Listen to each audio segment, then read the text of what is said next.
সুপ্রিয় দর্শক, আসসালামু আলাইকুম। আপনাদের সবাইকে স্বাগত জানাচ্ছি এখনকার আলোচনায়। আপনাদের সঙ্গে আছি আমি সিরাজুল ইসলাম। দর্শক, ইসরায়েলের ভেতরে চরম তোলপাড় শুরু হয়েছে, কারণ আমেরিকা এবং ইরানের ভেতরে যে সম্ভাব্য চুক্তি, সেই চুক্তির ব্যাপারে ইসরায়েলের প্রধানমন্ত্রী নেতানিয়াহু আতঙ্কগ্রস্ত হয়ে পড়েছেন। তিনি প্রচণ্ড টেনশনে এবং তিনি সরাসরি বলছেন এই চুক্তি একটা খারাপ চুক্তি হতে যাচ্ছে।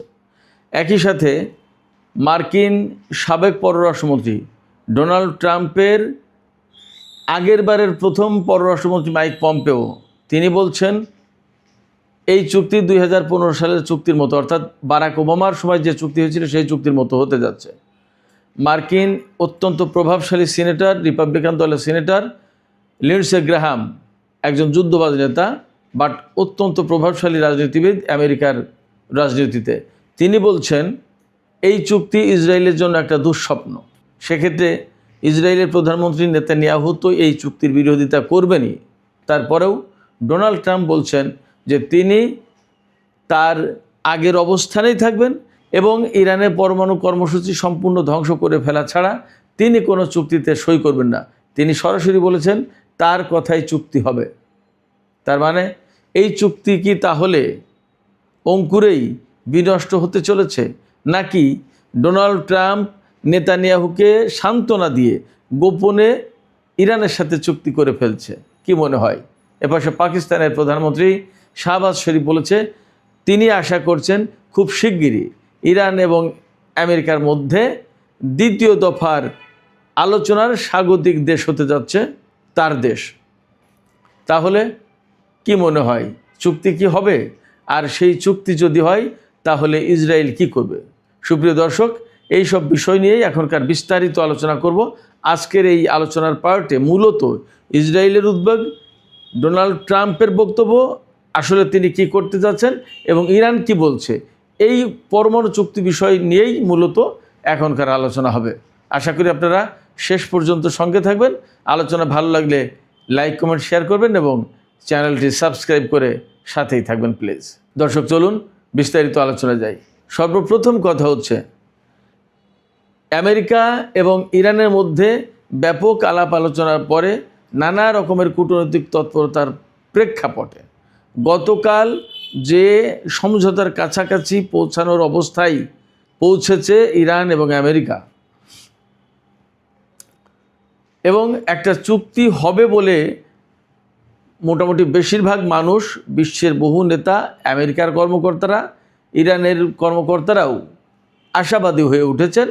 এবং পাকিস্তানের যিনি প্রধান দুতিয়ালি করেছেন, পাকিস্তানের সেনাপ্রধান ফিল্ড মার্শাল আসিফ মনির, তিনি সহ পাকিস্তানের কর্মকর্তারাও আশা করছেন যে একটা বেটার একটা ডিল হতে যাচ্ছে এবং এই ডিলের মধ্য দিয়ে, এই চুক্তির মধ্য দিয়ে ইরান, আমেরিকা, ইসরায়েলের মধ্যকার যুদ্ধ, দ্বন্দ্ব, সংঘাতের অবসান হবে এবং মধ্যপ্রাচ্যে সুন্দর একটা শান্তির পরিবেশ ফিরে আসবে, মধ্যপ্রাচ্যে স্থিতিশীলতা ফিরে আসবে, সারা বিশ্বে অর্থনৈতিক স্থিতিশীলতা ফিরে আসবে এবং সারা বিশ্বের জ্বালানির যে সংকট তৈরি হয়েছে এই সংকট দূর হবে।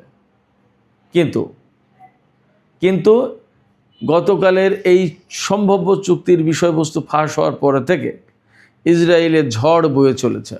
ইসরায়েলে চলছে তোলপাড়। বিশেষ করে নেতানিয়াহু তিনি বলছেন যে তিনি একেবারে জোরালোভাবে আশঙ্কা করছেন এই চুক্তি, অর্থাৎ যেভাবে, যে মেজাজে, যে ভাষায়, যে শর্তে আমেরিকা এবং ইরানের মধ্যে চুক্তি হতে যাচ্ছে, সেটা একটা খুব খারাপ একটা চুক্তি হতে যাচ্ছে তিনি আশঙ্কা করছেন। কেন তিনি এই আশঙ্কা করছেন? নেতানিয়াহু আশঙ্কা করছেন এই কারণে, তার ভাষায়, আমার কথা না, নেতানিয়াহু যা বোধ করছেন, ভাবছেন বা যা ফিল করছেন সেটা আমি বলছি। নেতানিয়াহু মনে করছেন এই চুক্তির আওতায় একেবারে লেবানন পর্যন্ত, অর্থাৎ লেবাননে যুদ্ধবিরতি কার্যকর হবে, লেবাননে ইসরায়েল হামলা চালাতে পারবে না। তারপরে ইরানের সাথে আমেরিকা ইসরায়েলের যুদ্ধবিরতি একদম পুরোপুরি কার্যকর হবে, যুদ্ধ বন্ধ হবে। কিন্তু ইরানের পরমাণু কর্মসূচি নিয়ে বর্তমান যে আলোচনা, বর্তমান যে চুক্তির কথাবার্তা হচ্ছে তাতে কোনো কথা নেই। এমনকি ইরানের হাতে যে সমৃদ্ধ ইউরেনিয়াম রয়েছে সেগুলো নিয়েও কোনো কথা নেই। তাহলে ইরানের পরমাণু কর্মসূচি যদি অক্ষত থাকে, যদি ইরানের সমৃদ্ধ ইউরেনিয়াম ইরানের হাতেই থাকে এবং ইরানের ক্ষেপণাস্ত্র কর্মসূচি থাকে, হিজবুল্লাহর সাথে যুদ্ধবিরতি হয়, অথচ হিজবুল্লাহকে নিরস্ত্রীকরণের কোনো ব্যবস্থা না করা হয়, তাহলে এই চুক্তি করার তো কোনো মানেই নেই। এই চুক্তি মানে হচ্ছে ইরানের এবং হিজবুল্লাহর যত শর্ত ছিল সেই শর্তগুলো মেনে নেওয়া। আমেরিকা কেন এই শর্ত মেনে নিয়ে চুক্তি করবে এবং এই চুক্তির আওতায় কেন ইসরায়েলকে ফেলবে? ইসরায়েল তো এতে ক্ষতিগ্রস্ত হবে।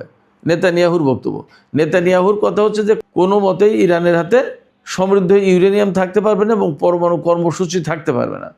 যদি পরমাণু কর্মসূচি থাকে তাহলে ইরানের বিরুদ্ধে যুদ্ধ অব্যাহত রাখতে হবে এবং ইরানের বিরুদ্ধে হামলা হবে না, তার কোনো নিশ্চয়তা বা গ্যারান্টি নেতানিয়াহু দেবে না। এখানে মার্কিন দুইজন রাজনীতিবিদের কথা আমি আপনাদেরকে আরেকটু স্মরণ করে দিই, তাহলে প্রেক্ষাপটটা আরও বুঝতে সহজ হবে। লিন্ডসে গ্রাহাম, এই লিন্ডসে গ্রাহাম দীর্ঘদিন ধরে তার জীবনটাই গেল যুদ্ধবাজি চিন্তাভাবনা করে, অসম্ভব রকমের যুদ্ধবাজ, হকিশ একজন লিডার, হকিশ রাজনীতিবিদ আমেরিকার। তিনি রিপাবলিকান দলের সিনেটর, খুবই প্রভাবশালী।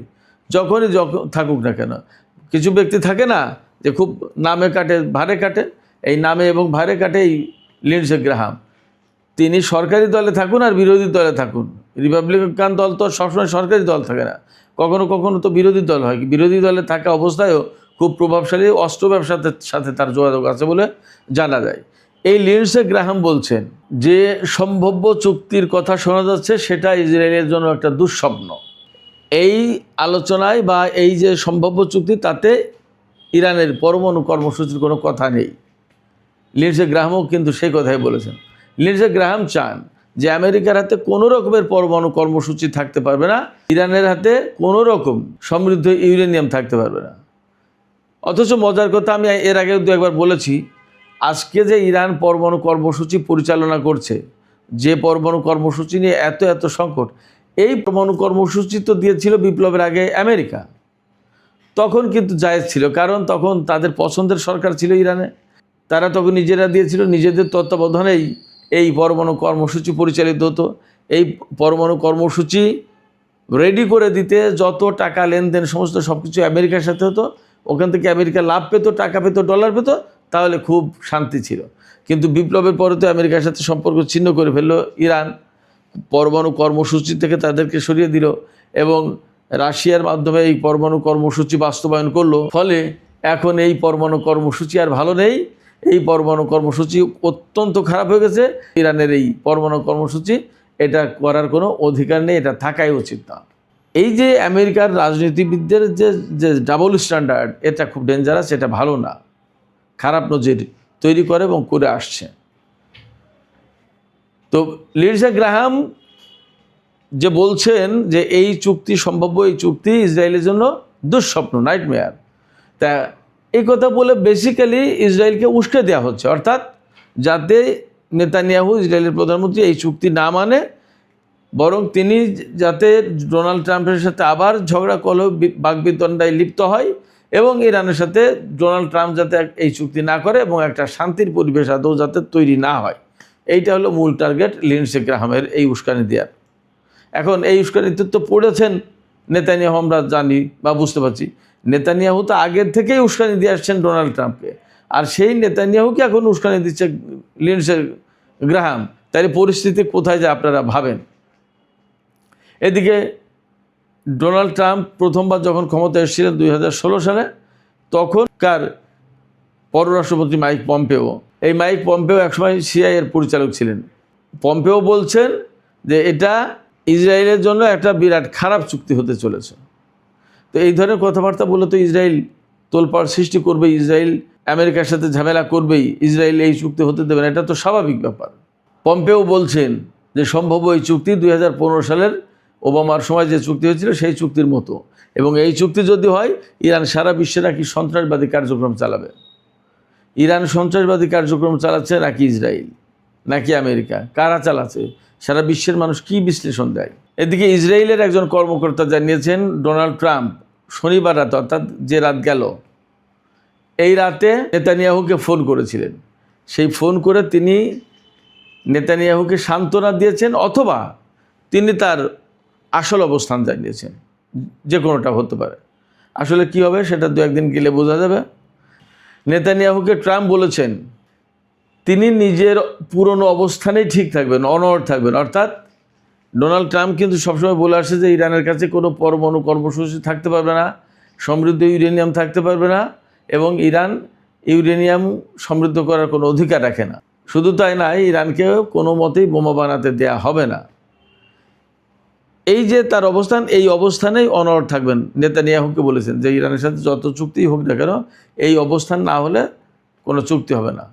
তো যদি ব্যাপারটা তাই হয়, আমরা জানি বা ইরানের পক্ষ থেকে খুব পরিষ্কার করে বলা হয়েছে যে এই আলোচনা 2 দফায় 2 ধাপে শেষ হবে। প্রথম ধাপে থাকবে যুদ্ধবিরতি, যুদ্ধের অবসানের কথা, তারপরে ইরানের উপর থেকে নিষেধাজ্ঞা তুলে দেওয়ার কথা, তারপরে ইরানের বন্দরের উপর আমেরিকার যে অবরোধ রয়েছে সেগুলো তুলে নেওয়ার কথা, এবং হরমুজ প্রণালী খুলে দেওয়া না দেওয়ার প্রশ্ন। পরবর্তীতে যখন 30 থেকে 60 দিনের যে যুদ্ধবিরতির মেয়াদ থাকবে, ইরান বলছে যে পরবর্তী অর্থাৎ দ্বিতীয় ধাপে যে আলোচনা হবে তখন পরমাণু কর্মসূচি, ইউরেনিয়াম, এই সমস্ত বিষয় নিয়ে কথা হবে। তবে ইরানের পক্ষ থেকে পরিষ্কার করে বলা হয়েছে ইরানের হাতে যে সমৃদ্ধ ইউরেনিয়াম আছে তা কোনো মতেই বিদেশের মাটিতে পাঠাবে না, সেটা দেশেই থাকবে। ইউরেনিয়াম এনরিচ করার অধিকার থাকতে হবে, হয়তো সেই মাত্রাটা কমাবে, কিন্তু ইউরেনিয়াম এনরিচ করার অধিকার থাকবে, এবং কোনো পরমাণু কর্মসূচি ধ্বংস করবে না, কোনো পরমাণু স্থাপনা ধ্বংস করবে না। ট্রাম্পের চাওয়া এবং ইরানের চাওয়া কিন্তু আসলে 2 মেরুর। ট্রাম্প চায় এগুলো সব ধ্বংস করে দিতে হবে, ইরান চায় যে না, এগুলো তার জাতীয় সম্পদ, এগুলো তার অধিকার, এগুলো তার হাতে থাকবে। তো যখন এইরকম 2 চাওয়া পাওয়া 2 রকমের, সেই জায়গায় কি হবে না হবে এইটা নিয়েই আলোচনা হয়েছে, এবং সেটা নিয়েই একটা সমঝোতা হতে যাচ্ছে। এবং তার প্রেক্ষাপটে পাকিস্তানের প্রধানমন্ত্রী শাহবাজ শরীফ বলছেন যে আশা করা যাচ্ছে খুব শিগগিরই ইসলামাবাদে আমেরিকা এবং ইরানকে আলোচনায় স্বাগত জানাতে পারবো, আমরা আলোচনায় বসবো। ব্যাপারটা তাই যদি হয় তাহলে ইরান এবং আমেরিকার ভেতরে একটা সমঝোতা হয়েছে বলেই ধরে নেওয়া যায়। কিন্তু ইসরায়েলের প্রধানমন্ত্রী নেতানিয়াহু এবং আমেরিকার যে সমস্ত হকিশ পলিটিশিয়ান তারা যা বলছে সেটা একটা গুরুত্বপূর্ণ ব্যাপার। গুরুত্বপূর্ণ ব্যাপার এই কারণে যে আমেরিকা স্বাধীন দেশ, সে তার মতো করেই যে কোনো ব্যাপারে সিদ্ধান্ত নিতে পারতো, কিন্তু সে কিন্তু স্বাধীনভাবে কোনো সিদ্ধান্ত নিতে পারছে না, বরং নেতানিয়াহু এবং ইসরায়েলের স্বার্থটা আগে ভেবে তাকে আগে সেভ করে পরে আমেরিকা। ব্যাপারটা হয়েছে এরকম, যে কারণে অনেকেই ধারণা করছেন এবং আমিও আশঙ্কা করছি যে আদৌ এই চুক্তি হয় কি না সেটা একটা দেখার ব্যাপার। হয়তো 2 পক্ষ আলোচনায় বসবে, কিন্তু ডোনাল্ড ট্রাম্পকে নেতানিয়াহু অথবা মার্কিন আলোচক দলকে যদি নেতানিয়াহু বলে যে এই চুক্তি হবে না, তাহলে হয়তো হবে না। তাহলে আসলে এখন কি হতে যাচ্ছে সেটাই প্রশ্ন। আদৌ কি পাকিস্তানের রাজধানী ইসলামাবাদে বৈঠক হবে? আদৌ কি ইরান এবং আমেরিকা চুক্তির বিষয়ে কোনো আলোচনায় বসতে পারবে? আদৌ কি নেতানিয়াহু রাজি হবে? আদৌ কি ডোনাল্ড ট্রাম্প তার কথা ঠিক রাখবেন এবং তিনি যে শর্তে বা যে বক্তব্যে 2 পক্ষ একটা সমঝোতার খুব কাছাকাছি চলে এসেছে সেই বক্তব্যের উপরে অনড় থাকবেন, নাকি ডোনাল্ড ট্রাম্প নেতানিয়াহুর চাপের মুখে নতি স্বীকার করে ইরানের সাথে এই চুক্তিকে ভেস্তে দিয়ে, এই চুক্তিকে ভেঙে দিয়ে, সম্ভাব্য এই চুক্তিকে ভেঙে দিয়ে নতুন করে ইরানের সাথে যুদ্ধ শুরু করবেন? আসলে তিনি কি করবেন সেটা একটা বড় প্রশ্ন হয়ে দেখা দিয়েছে। এই বড় প্রশ্নের হয়তো উত্তর খুব ছোট, হ্যাঁ অথবা না। তিনি যুদ্ধ করবেন অথবা করবেন না, চুক্তি মানবেন অথবা মানবেন না। উত্তর হয়তো হ্যাঁ নার, কিন্তু প্রশ্নটা বড়। এই বড় প্রশ্নের আসলে কি উত্তর আসে, হ্যাঁ নাকি না, সেটা একটু আমাদের দেখার জন্য অপেক্ষা করতে হবে। সুপ্রিয় দর্শক, এখনকার আলোচনা এখানেই শেষ করতে চাই। যাবার আগে আমি আপনাদের কাছে প্রশ্ন করতে চাই যে নেতানিয়াহু যে তোলপাড় সৃষ্টি করেছেন এবং মার্কিন বিশিষ্ট কিছু রাজনীতিবিদ নেতানিয়াহুকে সমর্থন দিয়ে যে পরিবেশ তৈরি করছে, তাতে কি আপনাদের মনে হয় যে আদৌ এই চুক্তির সম্ভাবনা আছে, নাকি ডোনাল্ড ট্রাম্প আবার রণভঙ্গ দেবেন এবং আবার 2 পক্ষের ভেতরে যুদ্ধ শুরু হবে? কি মনে হয়? প্রিয় দর্শক, আপনাদের মতামত কমেন্টে জানাতে পারেন। আর ভিডিও ভালো লাগলে আবারও বলি, লাইক কমেন্ট শেয়ার করবেন এবং চ্যানেলটি সাবস্ক্রাইব করে সাথে থাকবেন। আপনাদের সবাইকে অনেক অনেক ধন্যবাদ। আল্লাহ হাফেজ।